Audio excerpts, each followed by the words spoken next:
Air blast circuit બ્રેકરની મૂળભૂત વિગતો આપો અને તેના પ્રકારો જણાવો। તો એર બ્લાસ્ટ સર્કિટ બ્રેકર એના નામ પરથી જ ખબર પડે કે આ પ્રકારના બ્રેકરમાં આર્કનો શાંત કરવા એટલે કે આર્કને ક્વેન્ચ કરવા માટે આપણે એર બ્લાસ્ટ એટલે કે હવાના બ્લાસ્ટનો ઉપયોગ કરીએ છીએ। હવે જ્યારે કોન્ટેક્ટ એકબીજાથી અલગ થાય એટલે કે કોન્ટેક્ટ સેપરેટ થશે ત્યારે બે વચ્ચે આર્ક ઉત્પન્ન થશે। આ સમયે તમારો જે એરનો જે વાલ્વ હશે, હવાનો વાલ્વ જે સંકુચિત એકદમ નાની જગ્યા એ ઓપન થશે। એ વાલ્વ ખુલવાના કારણે હવાનો બ્લાસ્ટ આર્ક તરફ જાય છે એટલે કે એ આર્કની દિશા તરફ જશે। આ હવાના બ્લાસ્ટના કારણે આર્ક તમારો ઠંડો પડે છે અને આર્કની જે આ પ્રોડક્ટ એટલે જે તમારા જે વાયુઓ જે ગેસ ઉત્પન્ન થાય એને આપણે વાતાવરણમાં ઉત્સર્જિત કરે છે। તેથી કોન્ટેક્ટ વચ્ચેની જે માધ્યમની ડાયઇલેક્ટ્રિક સ્ટ્રેન્થ છે એમાં વધારો થાય છે।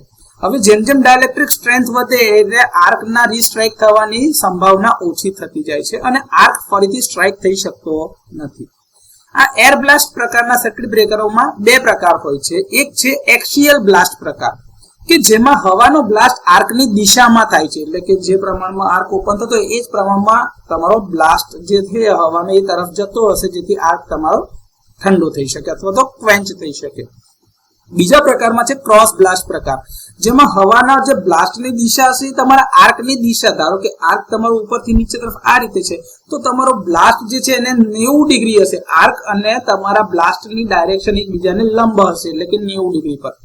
તો આ રીતે એર બ્લાસ્ટ પ્રકારનું સર્કિટ બ્રેકર કામ કરે છે અને આ તેના બે મુખ્ય પ્રકાર છે। એક છે એક્સિયલ બ્લાસ્ટ અને બીજો છે ક્રોસ બ્લાસ્ટ પ્રકાર।